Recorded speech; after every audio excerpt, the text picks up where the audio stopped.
जय गुरुदेव। साप्ताहिक सत्संग बाणी पलटू साहब जी महाराज। सतगुरु सबको देते हैं, लेता ना ही कोई शीश को धरे उतारी। वही सशक को मिले मरे की करे तैयारी। पलटू साहब जी महाराज कह रहे हैं कि दुनिया मरना नहीं चाहती, मरे बिना मिलता नहीं है वो। फिर वे दौलत कैसे पाए? यह जीते जी मरेगा तभी वो देने के लिए तैयार है। वो जो दौलत है जिसे दुनिया पाना चाहती है, वो दौलत जीते जी मरने के बाद मिलती है। दुनिया को अगर किसी चीज से सबसे ज्यादा भय लगता है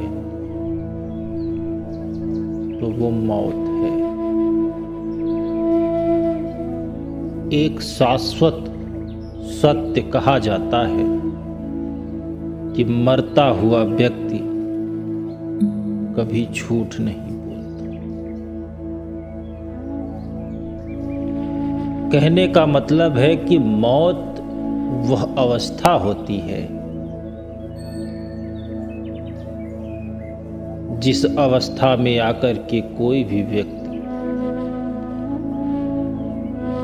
सिर्फ सत्य की राह पे चलता है। संत सतगुरु जो राह बताते हैं वह उसी अवस्था की राह है। वह परमात्मा तभी मिल सकता है जब यहां से, इस धरा से इंसान अपनी सारी आसक्ति को छोड़ करके उस परम सत्ता की ओर उन्मुख हो जाए। यह तभी संभव है जब संत महापुरुषों की बताई गई युक्ति के अनुसार सब प्रयोजन करके उस परम सत्ता की ओर अग्रसर हुआ जाए। तब उस सत्ता की ओर जो मार्ग प्रशस्त है उस पर चलने के लिए संत महापुरुषों की अनुकंपा की बड़ी जरूरत होती है। सबसे बड़ी विडंबना इस संसार की यह है कि परम पिता परमेश्वर से मिलने की, अपने घर जाने की इच्छा और मनोकामना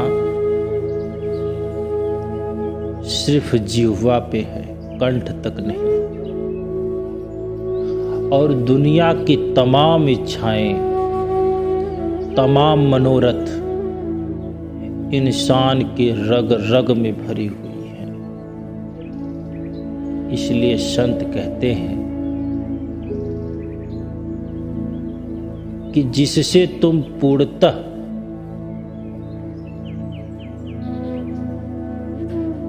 समाहित हो, जिसमें प्राप्ति उसी में मिलेगी। आपका चित्त, आपका मन संसार में पूरी तरह आसक्त है तो संसार ही मिलेगा। आपका मन और चित्त परमात्मा में पूरी तरह आसक्त है तो वो परमात्मा मिलेगा। यह भी एक अटल सत्य है। लोगों में एक भ्रम है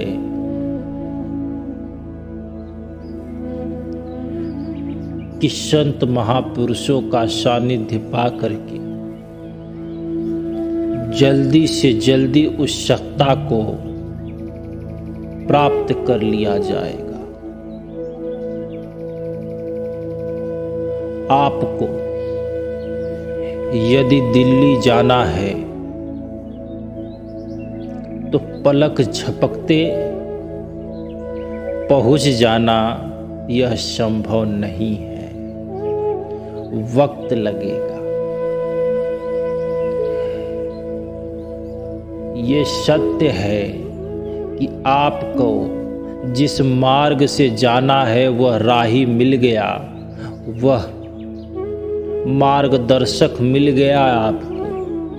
आप पहुंच तो जाओगे, लेकिन जितना श्रम करोगे उतना जल्दी पहुंचोगे। संत कहते हैं कि उस धाम को आप तभी जा सकते हो जब आप संतों की युक्ति पर पूर्णतया विश्वास करके चलोगे, तब उसको प्राप्त कर पाओ। लोगों की एक और शिकायत रहती है कि जब हमने संत महापुरुषों का सानिध्य पा लिया है तो ये फिर काम वासनाएं हमें क्यों घेरी हुई? हमने अपने पूरे जीवन चक्र पर कभी अपनी दृष्टि को केंद्रित नहीं किया। जब हमारा उद्भव ही, हमारा जन्म ही उन वासनाओं से हुआ है तो ये हमसे दूर कैसे रह सकते? यह भी एक शाश्वत सत्य है। आपने यह अनुभव किया होगा कि जो जितना प्रिय होता है वह उतना ही नुकसानदायक होता है। मीठा बहुत प्रिय चीज है, लेकिन इससे मधुमेह, शुगर की बीमारी भी होती है। इसी प्रकार इस दुनिया में जितने भी बुरी चीजें हैं वह प्रिय तो लगती हैं, लेकिन उनसे जितना दुख मिलता है इसका हमको ख्याल नहीं रहता। इन सब चीजों को पाने के लिए, इन सब चीजों से दूर जाने के लिए संतों का सानिध्य करना पड़ेगा। और संत कहते हैं आपको जीते जी मरना पड़ेगा। बिना जीते जी मरे उस शक्ति को, उस सत्ता को पाया जाना संभव नहीं है। इसीलिए पलटू साहब जी महाराज कहते हैं कि इंसान मरना नहीं चाहता और वो परमपिता परमेश्वर बिना मरे मिल नहीं सकता। आगे कहते हैं कि कड़ु बहुत सतनाम देखत कै, डरे शरीरा, रोटी खावन हार, खाएगा क्यों कर हीरा। हीरा खाने से मौत हो जाती है, रोटी खाने वाले उसे देखकर डरते हैं। इसी प्रकार नाम कड़वा है, यह डर के मारे नहीं खाया जा सकता, क्योंकि इससे मौत हो जाएगी। लेकिन इसके बिना कुछ मिलेगा भी नहीं। संतों की बताई युक्ति बहुत ही कष्टदायक युक्ति है। ये लोगों में भ्रम है। इसलिए संत जो कहते हैं, लोगों को लगता है कि इसके चक्कर में आकर के हम दुनिया के सुख और वैभव से दूर हो जाएंगे, और लोग संतों की बातों की अवहेलना कर जाते हैं, उनसे दूर हट जाते हैं। लेकिन एक बात तो माननी पड़ेगी कि संतों की बताई युक्ति, उनकी दी गई औषधि कड़वी तो होती है, लेकिन लाभ उसी से मिलेगा जो नाम की जड़ी दे रहे हैं। वो नाम की जड़ी बहुत ही लाभदायक है, ये सत्य है। और इस सत्य को समझने के लिए आपको उस जड़ी का पान करना पड़ेगा। आप जब उस जड़ी का पान करेंगे तब आपको पता चलेगा कि वह कितनी कारगर है। यदि आप उसका पान नहीं करते हैं तो आपके अंदर जो उस सत्य को प्राप्त करने की लालसा है और आपके अंदर जो विकार भरे हुए हैं वो मिट भी नहीं सकते। यह भी एक सत्य है। पलटू साहब जी महाराज कह रहे हैं कि नाम कड़वा है, ये मैं भी समझ रहा हूँ, और तुम इसे खाना नहीं चाहते, इसे पाना नहीं चाहते, इसे लेना नहीं चाहते। लेकिन एक बात समझ लो कि इसको नहीं लोगे तो तुम वो नहीं पा सकते जो तुम्हारे अंदर जिसकी इच्छा अभी जगी हुई है। आगे कह रहे हैं, अंधा होवे नीक वैद का, पथ जो खावे मलया गिर की बांस बांस में नहीं समावे। कह रहे हैं कि चंदन में सुगंध है, उसकी संगति से सब वृक्ष सुगंधित हो जाते हैं, मगर बांस चंदन से सुगंधित नहीं होता। इसी तरह जो विषय विकारों में पड़ा हुआ है, अंदर चढ़ाई नहीं करता, नाम की धुन नहीं सुनता, वह किस तरह चंदन यानी संत बन सकता है? वो कभी नहीं बन सकता। आपने देखा होगा कि हमारा जैसा वातावरण होता है, हमारे आचार विचार और हमारे संस्कार उसी प्रकार हो जाते हैं। इसलिए संतों ने कहा कि सत्संग करो, सत्संगियों के साथ रहो, संतों के समीप रहो। इसका एकमात्र ध्येय है कि आपके आचरण में, आपके व्यवहार में, आपके संस्कार में परिवर्तन हो। यही संभव है। जिस प्रकार चंदन के वृक्ष के सानिध्य में रह करके अन्य पौधे भी, अन्य पेड़ भी सुगंधित हो जाया करते हैं, उसी प्रकार संतों महापुरुषों के सानिध्य, उनके समीप रहने, उनकी बातों का अनुसरण करने वाले व्यक्तियों में वो सत्य का भाव, वो सात्विकपन उत्पन्न हो जाता है। लेकिन पलटू साहब जी महाराज कह रहे हैं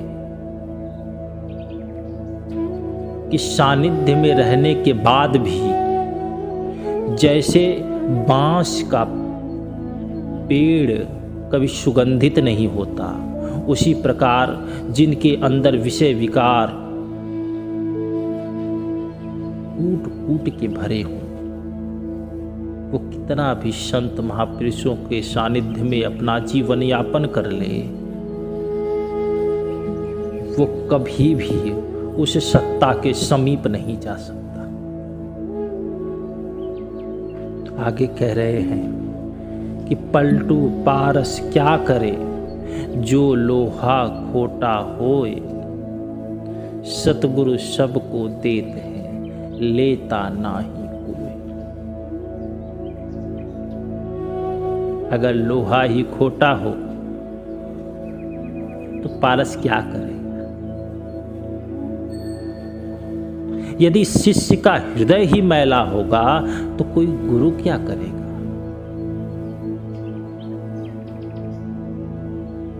आपके अंदर वह इच्छा शक्ति न हो, आप अपने सतगुरु के प्रति पूर्ण समर्पित न हो, आपके अंदर वो पिपासा न हो, तो आपको कुछ भी दे दिया जाए, आपको कुछ भी समझा दिया जाए, आपको कुछ भी बता दिया जाए, आपके पल्ले कुछ नहीं पड़ने वाला। पलटू साहब स्पष्ट कह रहे हैं कि आप जब लेने जा रहे हो, कुछ पाने जा रहे हो, तो पहले अपने भाव को उसके अनुरूप ढालना पड़ेगा। अपने आप को उस तरीके से परिवर्तित करना पड़ेगा, तभी कुछ पा सकते।